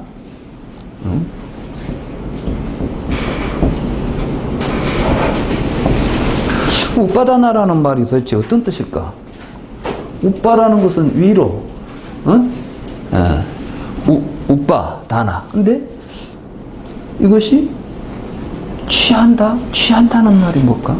근데 이게 보니까 우빠다나가 본래 이 연료, 기름이란 뜻이 있어요. 그러니까 이 촛불이 있잖아요. 이 촛불은 기름을 연료로 해가지고 타지요. 그때 이 촛불이 타게 해주는 것이 우빠다나예요. 그러면 이 촛불은 이 기름을 취해가지고 타고 있는 거예요. 그러면은 어떤 하나의 존재가 지속되도록 해주는 어떤 연료적인 역할, 이렇게 해서 이것을 취 또는 취착, 계속 그것을 끌어들여서 하는 어떤 이런 작용을 취라고 이제 하는 것이, 이제 그런 의미가 있는 것이죠. 근데 왜 이 취 때문에 유가 있을까? 근데 그렇다고 한다면은 다음 세상에 태어나는 것이 왜 취 때문에 있을까? 이런 것들이 또 문제가 되겠죠. 사실은 기존의 해석들이 해석을 해놨는데 읽어보면은 하나도 이 공감이 안 가는 거예요. 제가 공부했을 때. 근데 그럼 이 유가 뭘까를 우리가 다시 해보니까 이게 뭐가 있냐면 삼유라고 나와요. 삼유. 역유, 색유, 무색유. 그런다면 아까 뭐 중유, 요거하고 또 틀려버리잖아, 지금.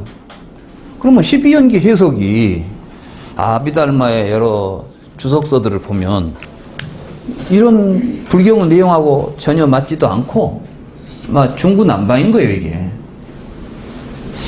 어떻게 이걸 해석해 가야 되겠느냐. 근데 이것을 우리는 사성제하고 결부시켜서 해석해 볼 필요가 있어요, 이게. 보면, 사성제에 보면 생로병사, 우비곤해, 모든 괴로움들이 다 오치원이 곧 괴로움이다 그랬죠? 그런데 12연기 여기 보면 뭐냐, 어떤 이야기가 나오냐면 이와 같이 순수한 괴로움의 덩어리가 집기한다 이렇게 나와요. 산스크리트어로는 어떻게 나오냐면은 빨리어로는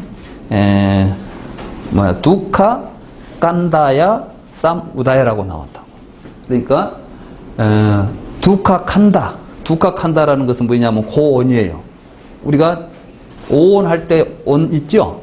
반짝 깐다예요. 이게 칸다라는 것이 온이라는 것이, 온을 이제 칸다라고 번역한 거예요. 온.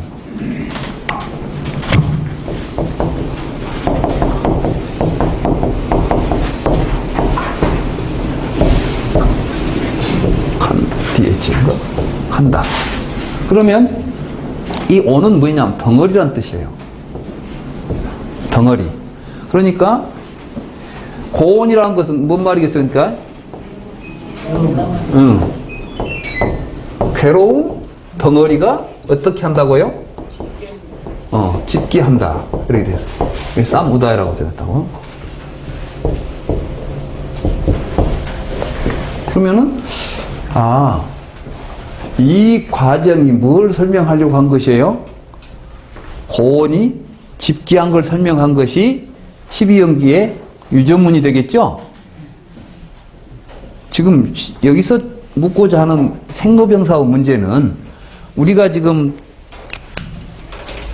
생로병사의 괴로움을 겪고 있는 이 괴로움의 구조를 지금 이제 그 원인을 묻는 거예요.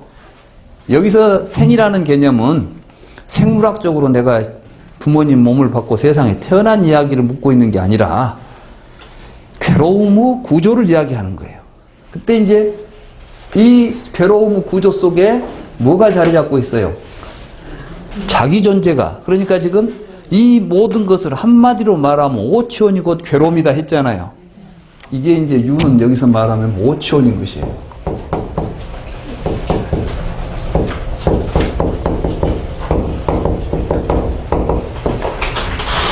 이 오치원의 구조가 요규, 세규, 무생유 구조를 가지고 있는 것이고, 이 이야기가 이제 여기 나와요. 이제 이 책에. 이 책을 이제 그렇게 읽어가면 마지막에 구조가 그렇게 나오게 돼 있어요. 자동적으로. 그러면 다시 한번 여기서 물어야 돼요. 왜 유 때문에 생이 있을까요?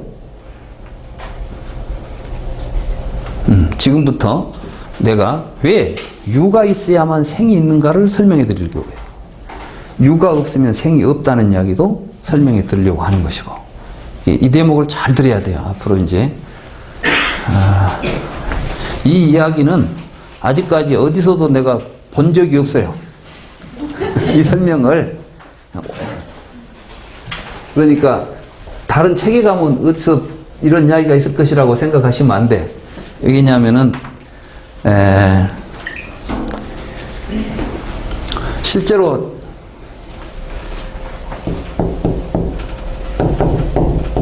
생멸이라는 개념 자체는 무엇으로부터 나오냐면 유라는 개념 때문에 생멸이라는 개념이 나와요. 이제 그 이야기를 제가 하려는 거예요. 우리 지난번에 브라마잘라 숫다에 보면은 과거에 대한 견해, 미래에 대한 견해가 있었죠. 근데 사실은 이제 과거라는 말을 썼지만은 뿌반따, 아빠란따라는 말을 써요. 뿌바는 뿌르바, 전의 끝이고 아빠란따는 뒤의 끝이라는 뜻이야. 그러니까 사실은 뿌반따 그러면 전제 이렇게 이제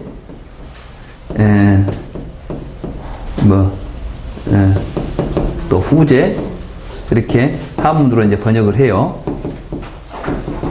그래가지고 앞에 끝, 뒤에 끝 이것을 이제 과거, 미래라는 의미도 함축을 해요. 근데 문자 그대로만 본다면은 과거, 미래라는 의미보다는 전제, 후제라는 표현을 쓰고 있는 거예요, 사실은. 근데 제가 전제, 후제라고 쓰려다가 번역을 하려다가 그렇게 번역해 놓으면은 또 사람들이 더 몰라. 그리고 내용을 보면 과거 이야기고 미래 이야기가 나오니까 내가 과거, 미래라는 말을 썼지만 이런 것들은 이제 그래서 경을 해놓은다 할지라도 그래서 경은 이런 경들은 뒤에 이제 설명을 들어서 말하자면 그 의미를 정확하게 이해할 필요가 있는 거예요. 제가 경을 번역했지만은 이 경은 혼자만 읽어가지고는 이해할 수가 없어요, 솔직히. 그리고 혼자 읽어보면 별 내용도 없어. 그죠? 읽어보면 뭐 별 내용이 없는 것 같아. 근데 들어보면 또 엄청난 게 또 있어. 그죠?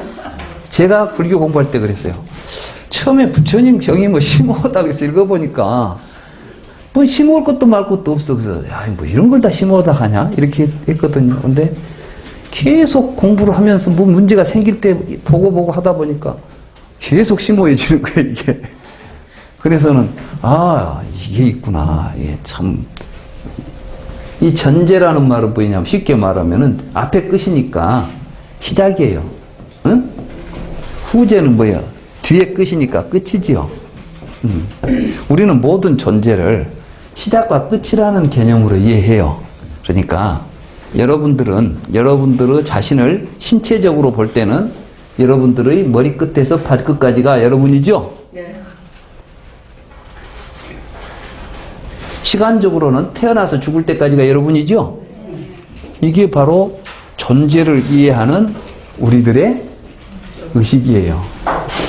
그래서 이제 모든 우리가 존재한다. 이게 뭐 구조냐? 이게 비잉의 구조인 거예요. 비잉. 알았어요? 네. 근데 사실은 비잉은 본래는 없는 것이야. 이 비잉을 누가 만들어내느냐? 우리들의 의식이 비잉을 설정하는 것이에요.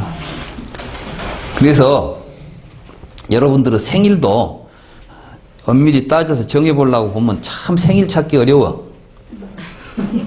그죠? 언제 여러분들이 태어났어요?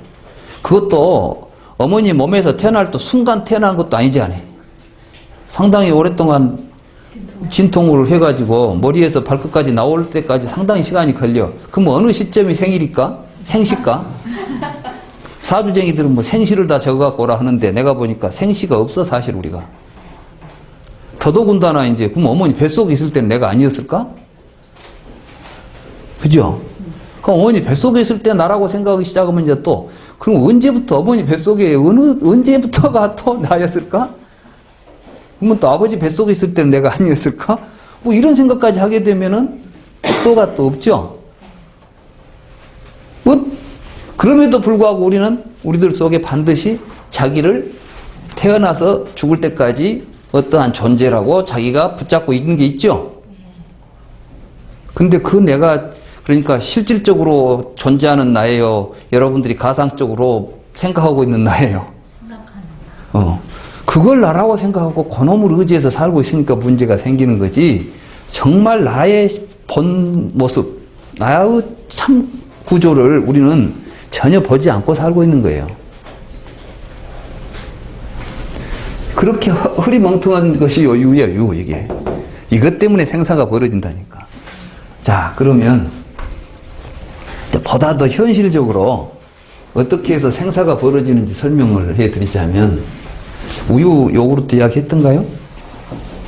아직 우유 이야기 안 했죠? 네.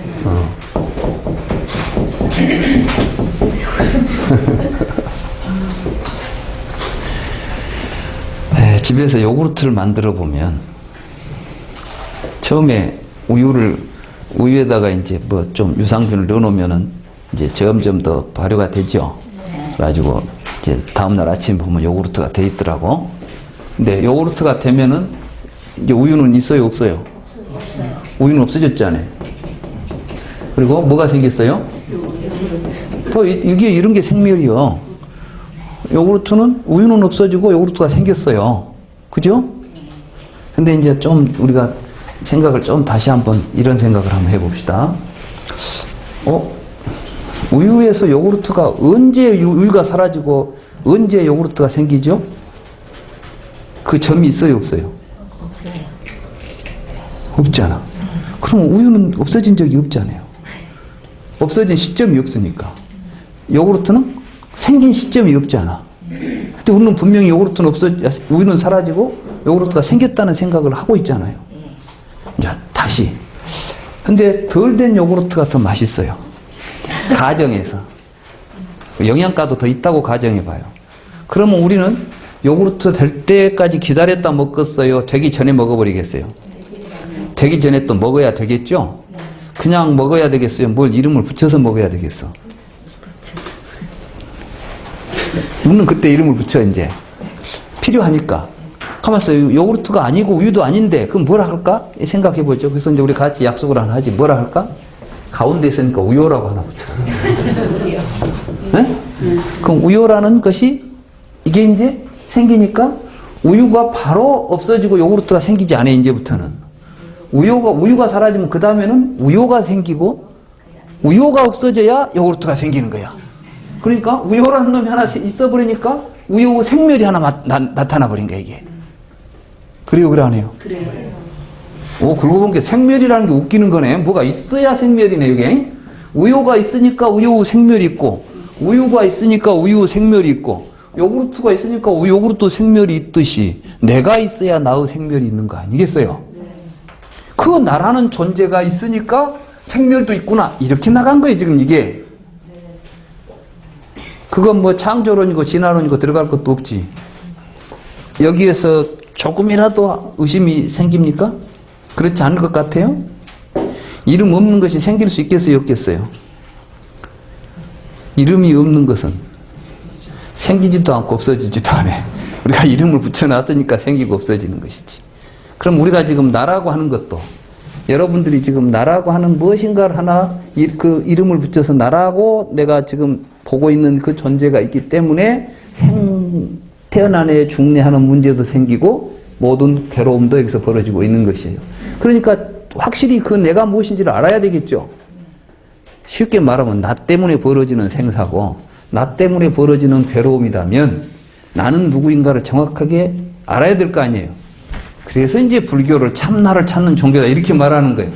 근데 불교에 보면 뭐 말은 참나를 찾는다고 하는데 공부해 보면 참나 이야기가 나오지도 않아. 그리고 참나를 찾는다 하니까 참선하다 보면 참나가 속에서 뭐쑥 붉어질 줄 알고 있고 견성 성불해야 참나를 찾아라 그러니까 화두 오고 있으면 뭐가 톡 터져가지고 뭐 참나가 하나 보일 것처럼 생각하고 있어. 지금 우리 불교계에서 뭐 참나를 찾는다는 이야기 많이 하죠. 네. 근데 참나가 어떻게 생겼다고 이야기한 적은 들어본 적 있어요, 없어요? 참나는 참나일 뿐이야, 그냥. 말만 참나지 구체적으로 뭘 참나라고 해야 될지에 대한 이야기는 없어. 그거 해놓은 이야기는 또 깨달으면 안다야. 그건 뭐 죽어서 안다는 이야기나 깨달아서 안다는 이야기나 비슷비슷하거든. 지금 여기서 모르는 것은 아는 것이 아니니까. 나는 아는데 너는 모를 것이다. 그리고 너도 알아봐라. 이러고 있는 건 아니야. 이것은 이것이다라고 분명하게 이 자리에서 보여주는 이야기가 불교예요. 부처님은 와서 보라 그랬지. 뒤에 가서 몰래 이야기한 적이 없다니까. 그리고 혹시 내가 본 것일까요? 아닌가요? 뒤에 가서 인가받은 적도 없어요. 나는 그 절에서 인가법도 불법이 아니라고 보고요.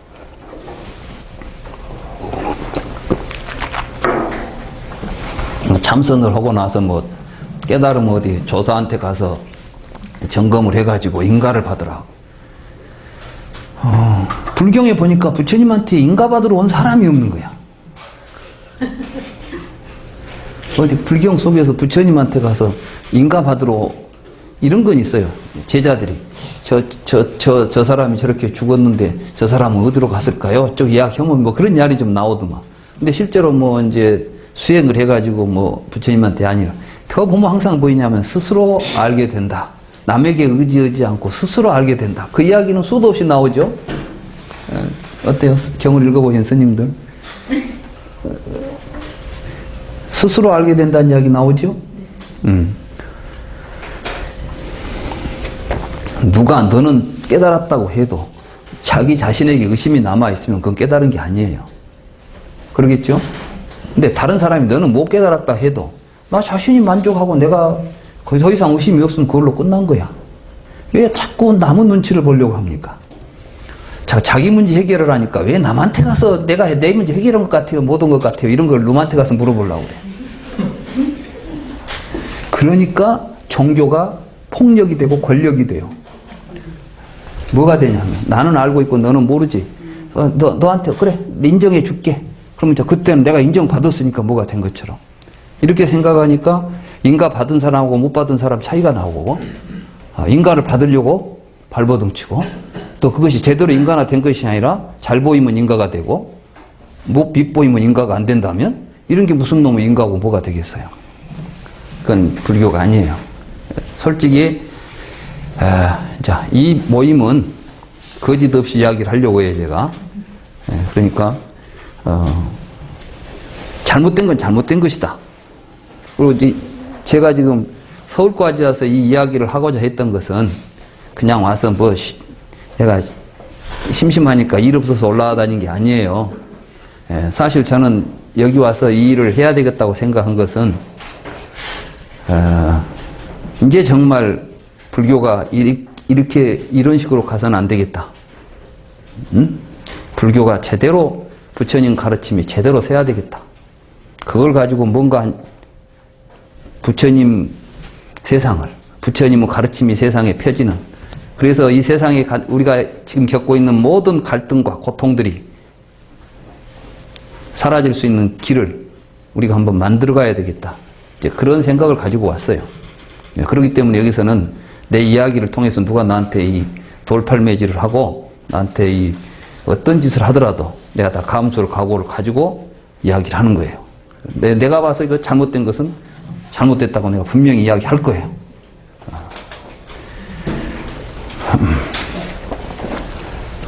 유는 결국은 우리가 자기 존재입니다.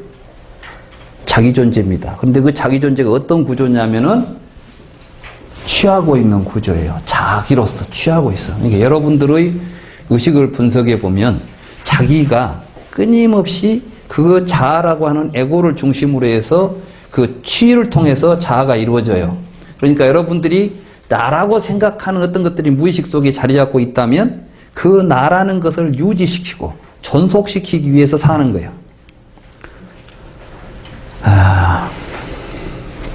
여러분들은 몸도 그래서 그걸 보고 이제 그러면 그걸 무엇이라고 왜 그 취를 무엇이 그 취를 일으키느냐 했을 때 부처님이 가래라고 했어요. 가래가 나오죠.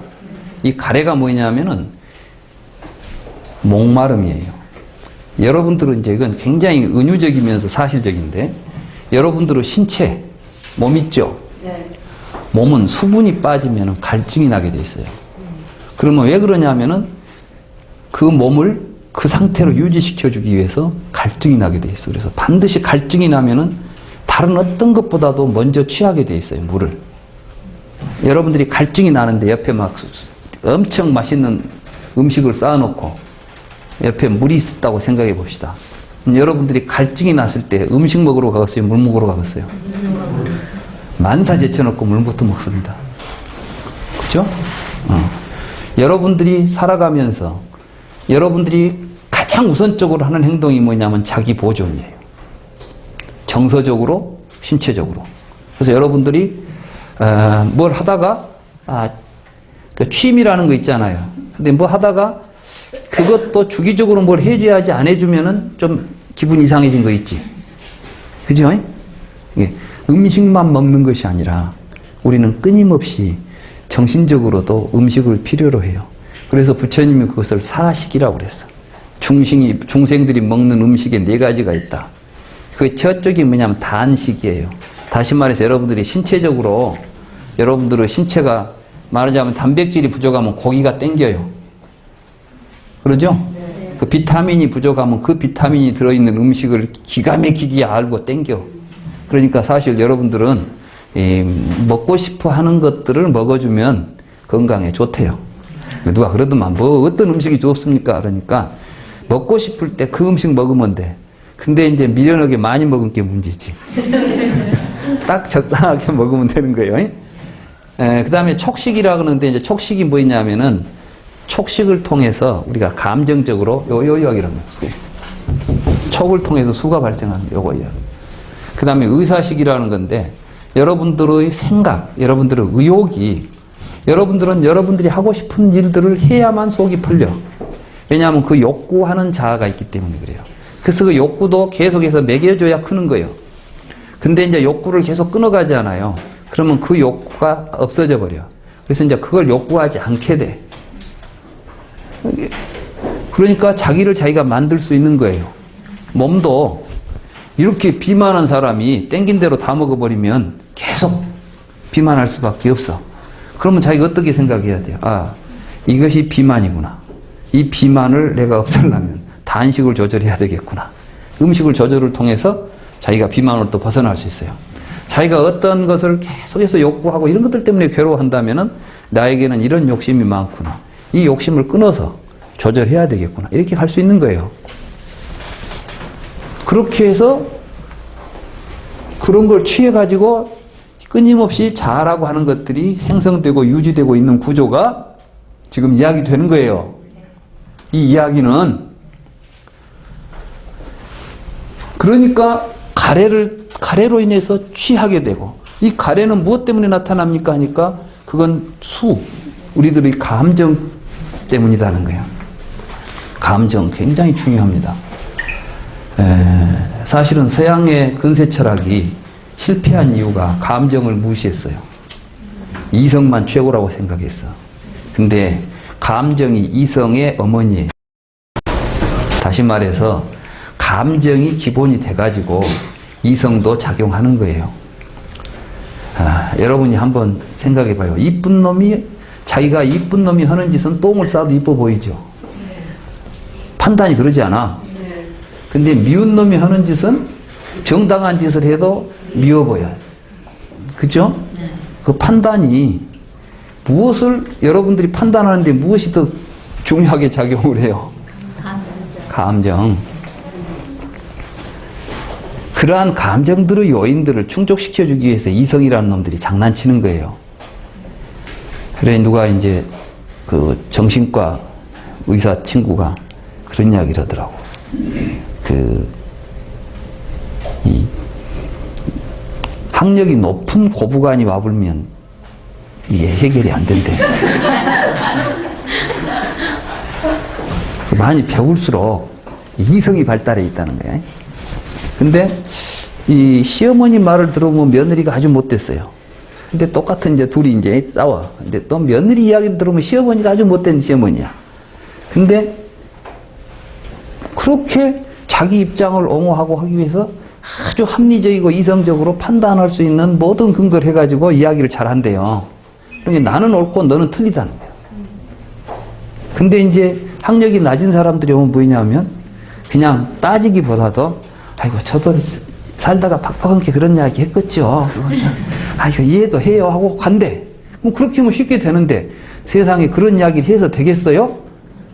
그것도 며느리한테 또는 뭐 시어머니한테 하고 이제 논리적으로 막 따지기 시작하면 뭐 말이 되지. 며느리는 다 마땅해야 될 도리가 있고 시어머니는 마땅해야 할 도리가 있다고 우리가 전제한다면 근데 세상에 뭐 그런 도리가 어디가 있다요.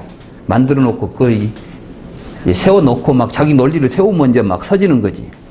이론이라는 것은 그런 것들이 허다하거든요. 그래서 사실 우리의 삶에 더 중요한 것은 우리들의 정서적인 것들이에요. 그리고 제일 먼저 우리들의 삶 속에서 먼저 일어나는 게 이제 정서적인 거거든. 그래서 이제 우리 불자들은 누구고 이야기할 때 시비를 가리고 막 따지려고 하지 말고 되도록이면 이해하면서 서로 저 사람이 나를 이쁘다고 봐버리면 아무 문제가 안 일어나는 거예요. 저 사람이 나를 밉다고 보고 있는데 문제가 있지 내가 잘못한 행동이 문제가 아닌 거예요. 우리가 무엇이 옳고 그르면 문제가 아니라 정서적으로 서로 사이에 지금 뭔가 이게 문제, 갈등이 문제. 그러니까 부부간에도 싸우면서 네가 잘났냐 내가 잘났냐 네가 옳냐 그러냐 하면 싸움이 안 끝나. 결국 어떻게 해야 되냐면은 이 남편들은 마누라가 나를 되게 좋아하게 만들어줘야 돼. 그리고 또 부인들은 남편이 나를 참 좋아하게 만들어줘야 돼. 그러면 내가 똥을 싸도 이뻐하거든. 근데 서로 감정적으로 미움이 가버리면 아무리 이쁜 짓을 해도 안 좋게 봐. 그게 사람이에요. 그거 우리 알고 가야 돼요. 그런 구조를 정확하니 알고 살아야 되는데 그걸 모르고 사니까 막 내가 옳다니까 이제부터는 싸우지 마세요. 그냥 뭐 싸움이 일어나면 저 사람이 나를 지금 안 이쁘게 보고 있구나. 에? 내가 지금까지 저 사람한테 미운 짓을 했구나. 이거 생각해야 돼. 그 다음부터는 이쁜 짓 하려고 노력을 해줘야 돼요. 아시겠어요? 그렇지 네가 틀렸어. 너만 나만 잘못했까 너는 더 잘못했어. 그러면 이제 이혼까지 가 이거는. 그거는 사람 사는 도리가 아니에요. 우리가 어디 가서 하든지 간에.